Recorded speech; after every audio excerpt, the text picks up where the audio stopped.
그때 제자들이 예수께 나와 이르되 천국에서는 누가 크니까? 이르시되 진실로 너에게 이르노니 너희가 돌이켜 어린아이들과 같이 되지 아니하면 결단코 천국에 들어가지 못하리라.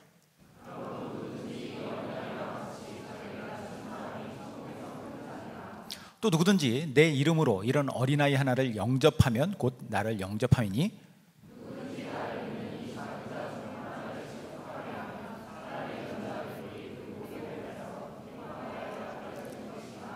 같이 실족하게 하는 일들이 있으므로 말미암아 세상에 화가 있도다. 실족하게 하는 일이 없을 수는 없으나 실족하게 하는 그 사람에게는 화가 있도다. 아멘. 제자들이 예수님께 나왔어요. 그래가지고 이렇게 물어봅니다. 예수님, 천국에서는 누가 큰 자입니까? 누가 큰 자가 되겠습니까? 이렇게 질문하죠. 그러니까 예수님께서 거기에 대한 대답을 하시는데, 좀 제자들이 왜 그러면 천국에서 누가 큰 자입니까? 라고 질문했던 그 의도가 있었던 것 같아요. 제자들은 서로 예수님께 누가 큰 자입니까? 물어보면 너지, 너 같은 사람이 천국에서 큰 자야 라고 하는 그런 말을 듣고 싶었던 것 같아요. 하지만 예수님께서는 그것과는 전혀 다른 방식의 대답을 하십니다. 자, 그럼 이 동일한 장면을 병행 구절을 통해서 한번 보도록 할게요. 누가복음 9장에 보면은 똑같은 장면이 이렇게 기록되어 있습니다. 9장 46절 48절.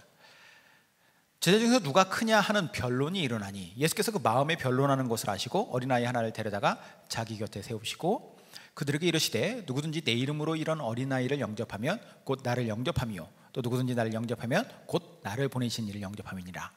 너희 모든 사람 중에 가장 작은 그가 큰 자니라. 자, 이게 이제 똑같은 상황에 대해서 이야기하셨던 것들을 누가의 입장에서 기록한 거예요. 지난주에도 말씀드렸듯이 마태는 유대인들을 향하여서 편지를 썼죠. 누가는 데오빌로라고 하는 이방인에게 쓴 글입니다. 그렇기 때문에 이 말씀을 읽는 자들이 다르기 때문에 약간씩 이제 다르게 표현되는 부분들, 그리고 다르게 강조되는 부분들이 있어요. 똑같은 상황이라도. 자, 그러면은 이제 제자들이 왜 천국에서 더 큰 자로 인정받고 싶어 했는가라는 것이, 그러니까 그 상황 자체는 알 수 있죠. 제자들은 분명히 그것 때문에 서로 경쟁하듯이 자기가 더 높아지려고 했어요. 그럼 왜 그런가?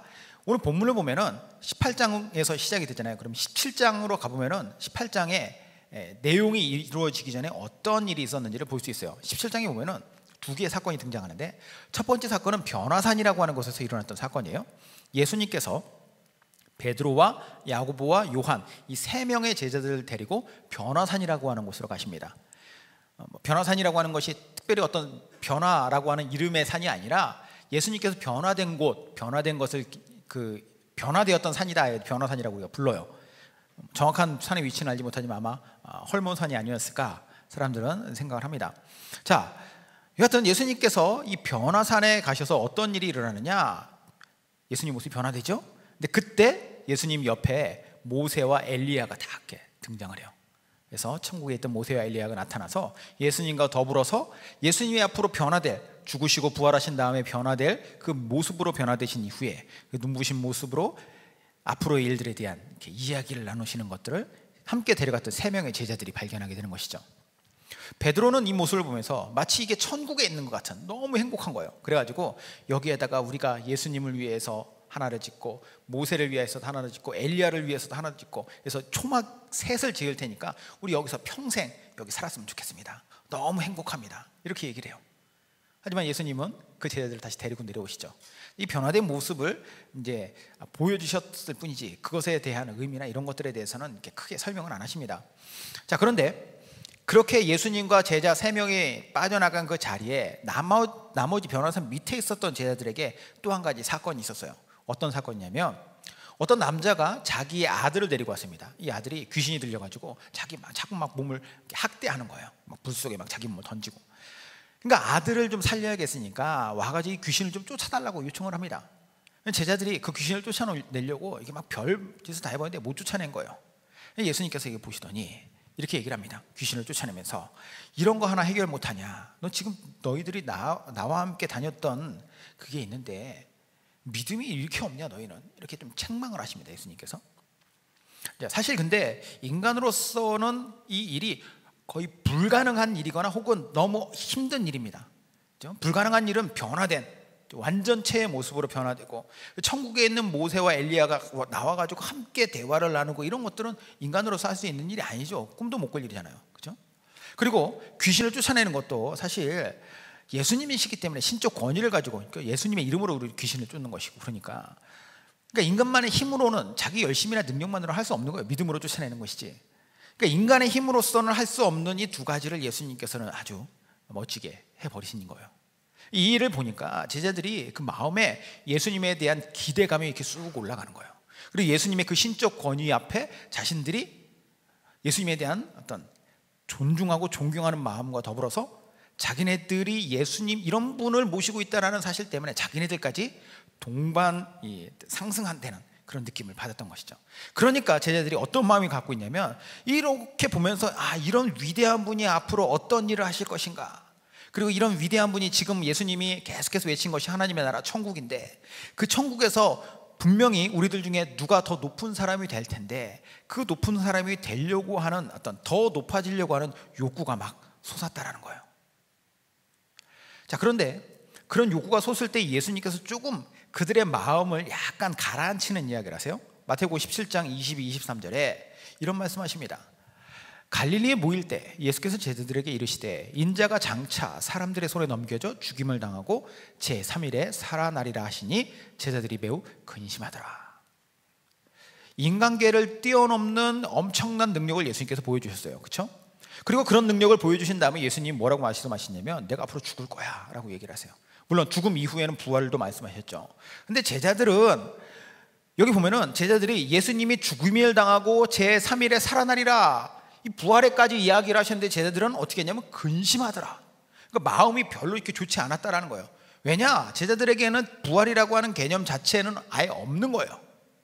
그리고 그들에게 있어서 예수님이 사람들에게 잡혀서 죽을 것이다 라고 하는 그 말 자체는 약간 좀 충격이었죠. 하지만 사실 그것을 자신들을 잠깐 근심하게 했지만 제자들의 마음에 이것이 남아있지는 않았습니다. 금방 제자들은 또다시 원래의 모습으로 돌아가요. 다시 경쟁하고 더 높이 올라가고자 하는 그런 마음을 갖죠. 철저히 자기중심적인 제자들의 마음을 엿볼 수가 있는 장면입니다. 예수님께서 그들의 그런 마음 모르셨을까요? 아시죠? 제자들이 서로 막 투닥투닥하고 서로 다 잘났다 막 이렇게 하는 거 예수님께서 모르셨겠어요? 다 아세요. 그래서 더 높아지고자 하는 욕심, 더 인정받고자 하는 욕심으로 예수님 앞에 어떻게 하면 우리 중에 누군가가 더 천국에서 큰 자가 될 텐데 누가 더 큰 자입니까? 이렇게 질문하는 거죠. 예수님께서 대답하세요. 어린아이를 하나를 딱 불러가지고 세우신 다음에 이렇게 말씀하십니다. 너희가 지금 가지고 있던 마음과 행동을 고쳐먹고 이 어린아이처럼 되지 않으면 너희들은 천국에 들어갈 수도 없어 라고 얘기를 하세요. 3절에 이르시되 진실로 너에게 이르노니 너희가 돌이켜 어린아이들과 같이 되지 아니하면 결단코 천국에 들어가지 못하리라. 제자들의 기대가 뭐냐면 그들은 천국에서도 높아지는 게 기대였습니다. 그렇죠? 누가 더 천국에서 큰 자입니까? 그런데 예수님이 뭐라고 말씀하시냐면 천국에 들어가지도 못해. 제자들의 관심과 제자들의 생각, 기대와는 전혀 다른 충격적인 이야기를 예수님께서 하세요. 착각에 빠져있던 그들에게 뭐라고 얘기하냐면 마음을 돌이켜야 된다. 이 어린아이처럼 돼야 된다.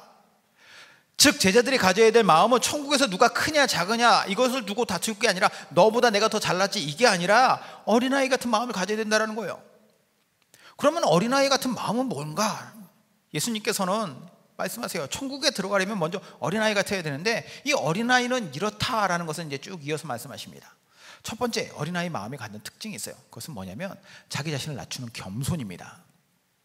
4절에 그러므로 누구든지 이 어린아이와 같이 자기를 낮추는 사람이 천국에서 큰 게 아니라 겸손이에요. 예수님은 3년이라고 하는 시간을 제자들과 함께 공생애로서 함께 다니십니다. 예수님의 말씀을 따라다니면서 듣고 예수님이 행하신 이적들을 많이 보았어요. 제자들은 그들은 그만큼 예수님께로부터 많은 감동도 받고 많은 깨달음도 있었을 겁니다. 그렇죠? 근데 일반 어떤 동네에 가서 한번 만나고 예수님 한번 보고 많은 사람들하고 제자들하고는 상대가 안 되죠. 자, 그런데 이렇게 다른 사람들보다 훨씬 많은 말씀을 듣고 훨씬 많은 이적과 능력도 목격한 제자들이, 그리고 또 그 놀라운 일이 아까 말씀드렸던 17장에서도 있었잖아요. 바로 앞에서도 있었어요. 그런데 우리가 가만히 복음서를 읽으면 그들의 감동과 깨달음 속에는 매우 중요한 게 빠져 있다는 것을 발견해요. 그게 뭐냐면 겸손이에요. 그러니까 예수님은 위대한 일을 하시면서도 끊임없이 자기 자신을 낮추십니다. 자기 부인 예수님은 계속해서 겸손함을 강조하실 뿐만 아니라 자기 자신은 그렇게 하시죠.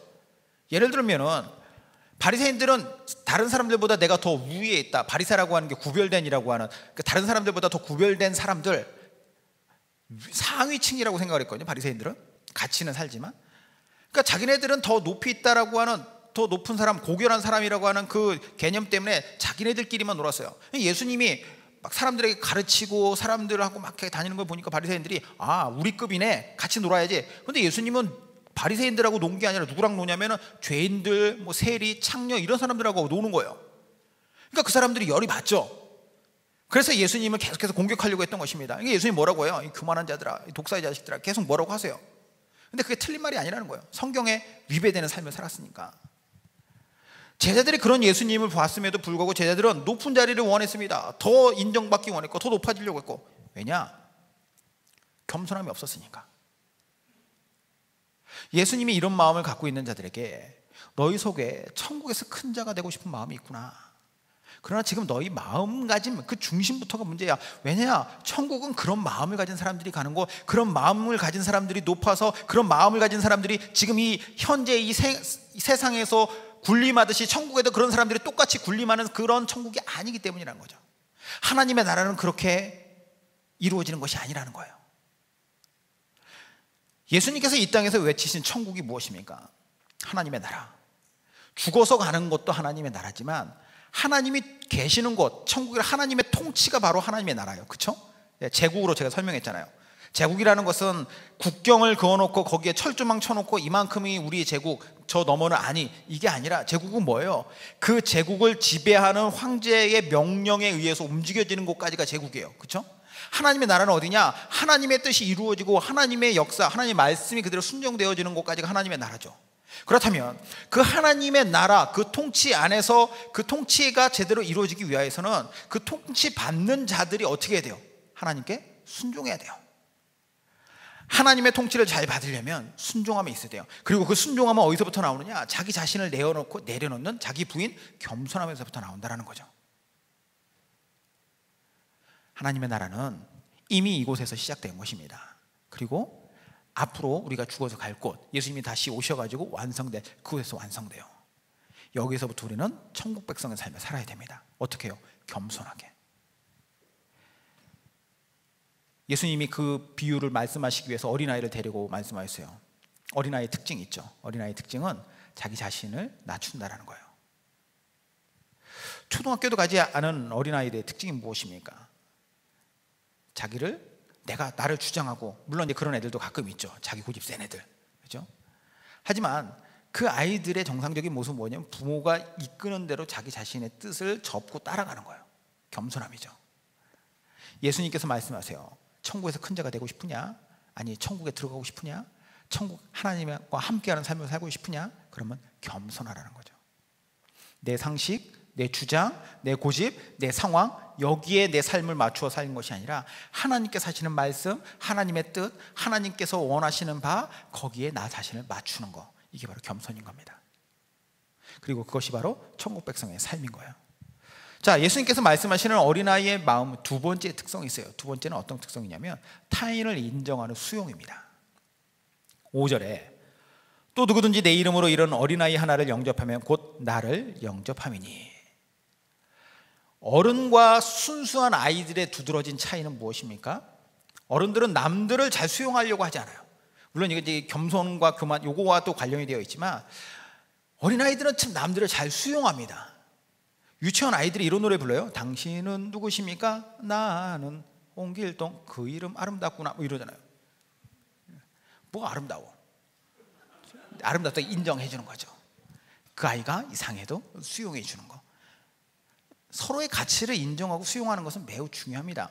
내가 정말 알아야 할 모든 것은 유치원에서 배웠다, 뭐 이런 책도 있던데, 유치원에서 가장 기본적인 것만 잘 지켜도 하나님은 우리에게 이 땅 가운데 상식을 만드시는 분이세요. 그러니까 일반적인 어떤 윤리나 도덕, 왜 사람들이 종교를 하는 것, 거기에 종교의 도덕성이 있냐면 하나님께서 인간을 그런 존재로 윤리적인 존재로 만드셨기 때문에. 비윤리적인 존재로 만드셨다면 이 세상은 지금 엉망진창이 되어 있겠죠. 윤리적인 존재를 만드셨어요. 그게 이제 죄로 인해서 훼손되었기 때문에 그 훼손된 부분들이 온전하게 발휘를 못하는 것이죠. 그러니까 인간은 정의를 완성할 수는 없지만 정의를 추구할 수 있는 거예요. 자, 그래서 아주 기본적인 것들만 잘 지켜도 되는 거죠. 신앙에 있어서도 마찬가지입니다. 어린아이처럼 인정하고 서로 격려하고 수용해 주는 거, 그럼 함께 윈윈 할 수 있어요. 그런데 어떤 사람들 예수님 정말 잘 믿는다고 이야기는 하는데 하나님을 잘 섬기고 하나님 앞에서는 겸손하게 살려고 막 그러는데 다른 사람들에 대해서는 너무 깐깐해, 쉽게 정죄하고 막 그런 모습을 볼 때가 많아요. 뭐 요즘에 정치나 이런 것들 문제들 있을 때마다 요즘 원래부터 기독교가 정치적인 것 세력하고 결탁을 많이 했는지 어땠는지 잘 모르겠지만, 예전에 내가 관심이 없어서 잘 몰랐는지 아니면 어려서 잘 몰랐는지 모르겠지만 요즘 보면 그런 것들이 너무 많더라고요. 그렇죠? 하나님 앞에서는 자기가 무릎 꿇으면서 사람들 앞에서는 너무 교만한 거예요. 성경적인 개념에서 아니라는 거죠. 뭐 어떤 교단에서는 막 어떤 뭐 목사님, 대단한 목사님 그 부자 세습하고 막 교단 법도 바꾸고 대단한 분이죠. 하나님 앞에서는 겸손하시대요. 아니, 사람 앞에서는 겸손하지 않아요? 비성경적입니다. 말이 안 되는 거예요. 신앙에 있어서는 어린아이가 진정하고 서로 격려하는 게 중요해요. 저도 이 구절을 보면서 참 마음에 찔림이 많았습니다. 그럼 너는 잘하냐? 이 마음에서 성령님께서 제게 찌르는 말씀을 하세요. 너는 잘하냐? 너는 얼마나 수용했냐? 너는 얼마나 인정해줬고 얼마나 그런 부분에 대해서 같이 아파했느냐라는 거죠. 요즘엔 안 보이던데 예전에는 이렇게 절에 다니는 사람들이 차 뒤에 내 이웃을 부처님처럼 이렇게 붙이고 다니는 것이 있었습니다. 이 캠페인이었던 것 같아요. 제가 그걸 보면서 비록 불교에서 사용했지만 내 이웃을 예수님처럼 이렇게 바꾸어도 우리가 뭐 틀린 말은 아니겠구나. 예수님처럼 대하고 예수님처럼 타인을 수용하고 섬길 줄 아는 거. 그랬을 때 우리가 직장에서도 가정에서도 친구 관계에서도 그리고 교회 안에서도 이렇게 될 때 사실 그곳이 바로 내가 가고 싶은 공동체가 되고 그곳에서 만나는 사람, 그곳에서 만나는 크리스찬이 바로 내가 정말로 인정할 수 있는 크리스찬이 되는 겁니다. 예수님께서 말씀하신 어린아이의 마음의 특징 세 번째는요, 다른 사람의 신앙에 걸림돌 되지 않는 절제예요. 절제. 6절입니다. 같이 한번 읽죠. 자, 졸린 분들만 한번 읽어볼게요. 자, 깨어라. 읽겠습니다. 누구든지 나를 믿는 이 작은 자 중 하나를 실족하게 하면 차라리 연자맷돌이 그 목에 달려서 깊은 바다에 빠뜨려지는 것이 나으니라.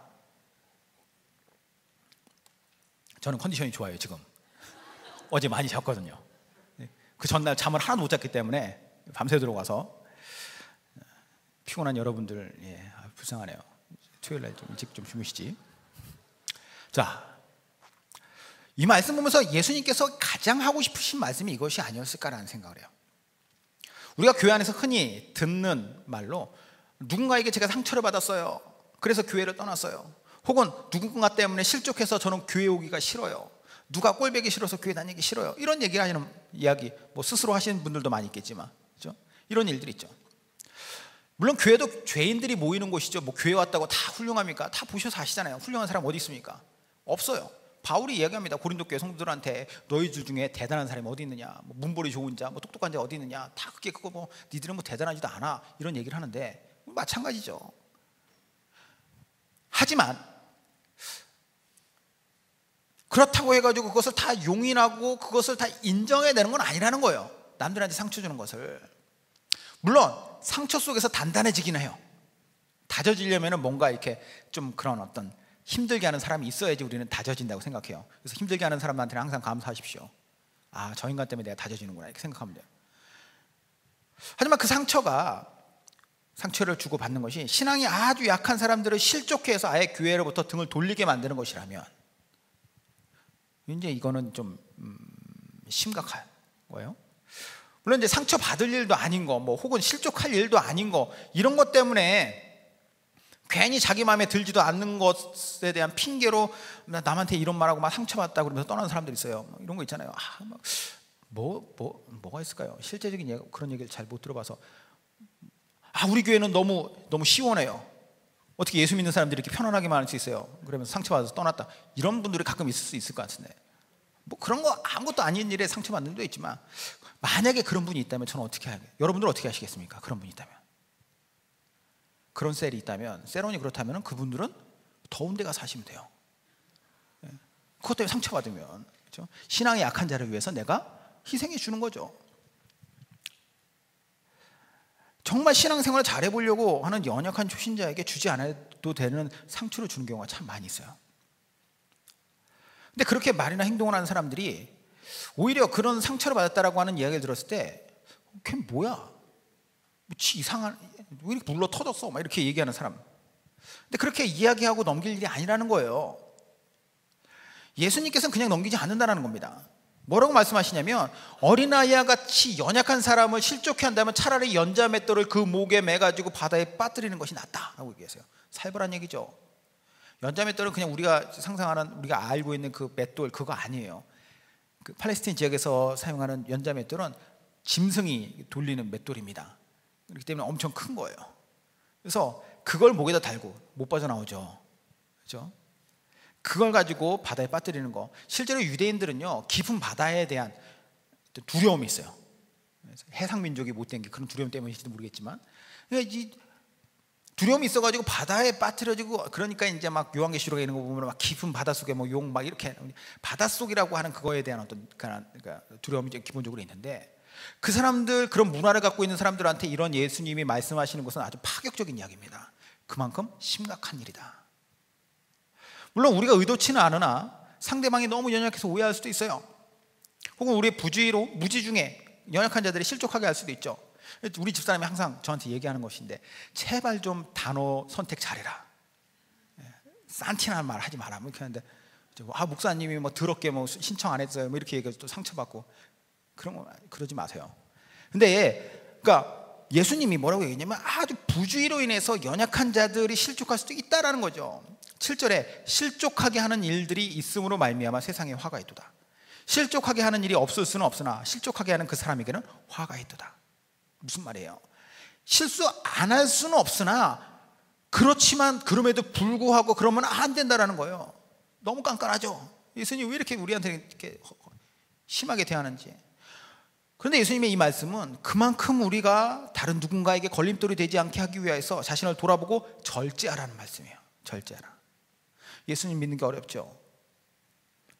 예수님 믿는 것이 그냥 처음에 예수님을 믿는 것은 은혜이기 때문에 어려울 게 없습니다. 처음에 믿는 것은 어려운 것처럼 보여도, 왜냐하면 그거는 무조건적인 강권적인 은혜이기 때문에. 하지만 믿은 다음에 예수님 믿는 자다운 삶을 사는 것은 어렵습니다. 왜? 말씀을 지켜야 되니까. 이 말씀대로 내가 살려고 노력해야 되니까. 그리고 그것은 내가 그냥 더럽고 치사하다 뭐 이렇게까지 해야 되냐 이렇게 생각할 문제가 아니라는 거예요. 왜냐? 그 절제보다 더 큰 은혜를 우리는 받은 거예요. 하나님의 은혜가 더 큰데 내가 이 정도 못할까요? 하나님의 은혜가 더 큰데 내가 좀 다른 사람을 위해서 조금 더 절제 못할까요? 예수님의 은혜 때문에라도 우리는 절제하는 삶, 그렇게 살 수 있어요.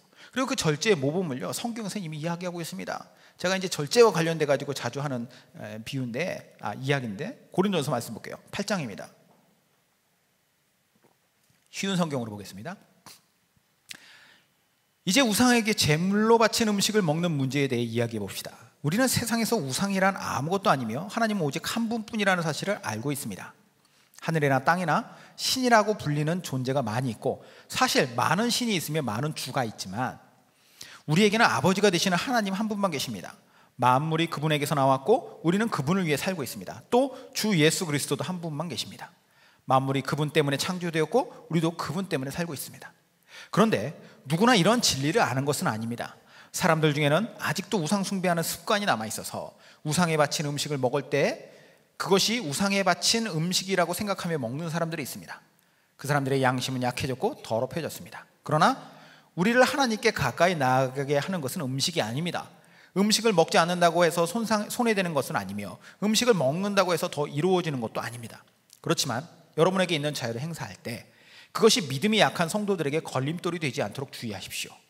지식이 있다는 여러분이 우상의 신전에서 음식을 먹고 있는 것을 믿음이 약한 성도가 본다면 그가 용기를 얻어 그 사람처럼 우상의 제물로 바친 음식을 먹지 않겠습니까?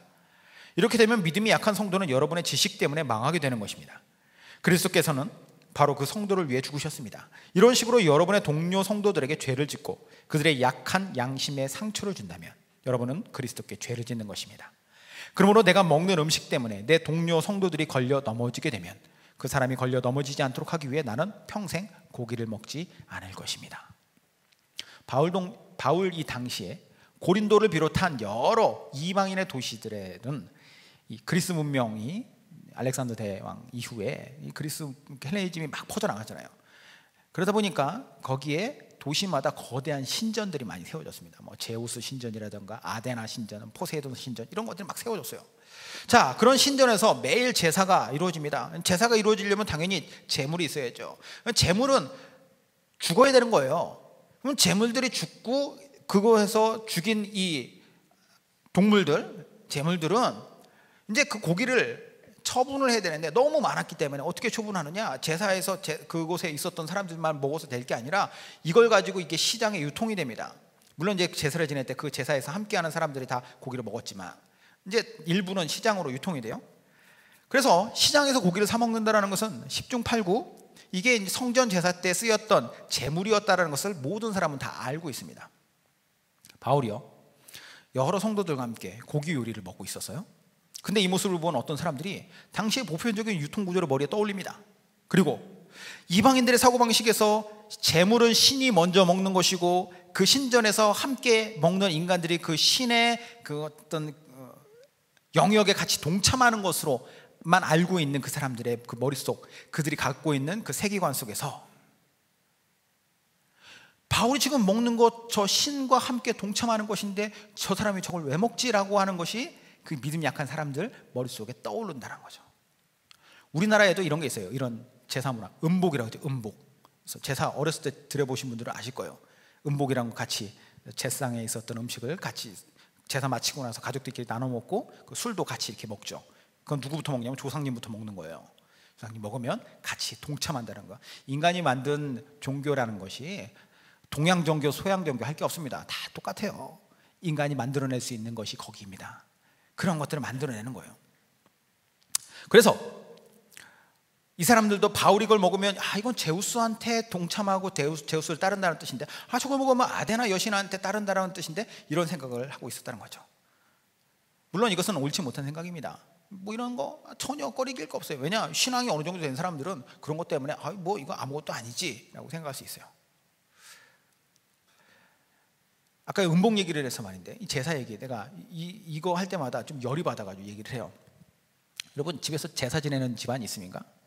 제사 지내는 것 요즘에 많이 없었지만 제사를 지내는 건 뭐냐면 조상님들이 이제 우리 집안을 잘 돌봐주고 그래서 막 이렇게 묘자리도 잘 써야 되고 막 그런 거 있잖아요.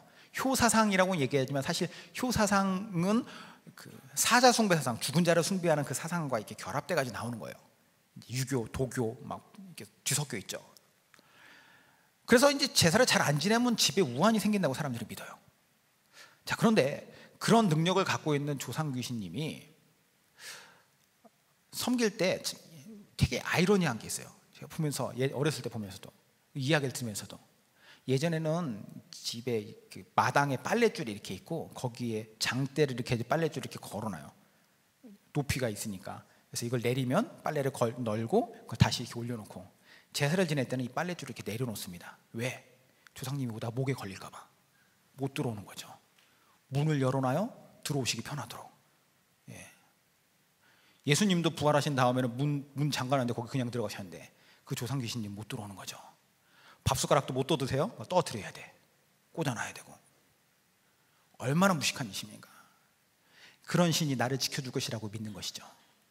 아니에요. 바울도 마찬가지입니다. 그런 신적인 능력, 이 사람들이 이야기하는 거 아무것도 아니라는 거예요. 실제로 존재하지도 않는 것이고. 그러나 일부 어린 신앙을 갖고 있는 사람들은 그게 문제가 돼요. 18절에 13절에 그래서 뭐라고 그래요? 내가 먹는 음식 때문에 내 동료 성도들이 걸려 넘어지게 된다면 그 사람이 걸려 넘어지지 않도록 하기 위해서 나는 고기를 끊겠습니다. 놀라운 얘기죠. 고기를 끊는데 옳지 못한 생각이라고 해도 그들의 입장에서 한 번 더 생각하고 그게 그들에게 걸림돌이 되지 않을까라고 하는 그 마음으로 자기를 절제하겠다는 거예요. 절제. 술, 담배 문제 마찬가지입니다. 여러분들이 제가 여기서 여러분들한테 나눔으로 제가 어제 이번에 비전 트립 가가지고 태국 그 꼬치랑 맥주를 먹었더니 너무 좋아서 이렇게 얘기하면 여러분들 은혜 받겠습니까? 실제로 그렇게 하지도 않았지만 술, 담배 문제는요 이것을 하고 안 하고가 천국 가고 안 가고의 문제가 아니에요. 내 개개인의 신앙적인 어떤 신앙적인 부분에 있어서의 하나님과의 관계성 속에서 내가 결단하고 그것이 내 삶을 무엇이 누가 지배하느냐의 문제인 것이죠. 그리고 거기에 또 더불어서 내가 믿음 약한 성도들에게 신앙의 덕이 되지 않는다면 안 한다라는 거예요. 옳지 못한 생각이라 해도 그들의 입장을 더 생각하는 거, 이게 바울의 모습이죠. 예수님의 말씀 그리고 바울의 실천, 이걸 통해 우리를 되돌아봤으면 좋겠습니다. 혹시 내가 부주의하거나 내가 절제하지 못했거나 어리석은 판단을 통해 가지고 다른 누군가에게 상처를 주진 않는가? 그러한 모습을 내 스스로가 한번 생각해보고 내 스스로의 신앙을 바탕을 한번 점검해 봤으면 좋겠습니다. 예수님께서 말씀하세요. 천국에서 큰 자가 되고 싶으냐? 천국에 들어가고 안 들어가고의 문제부터 너는 걱정해야 돼.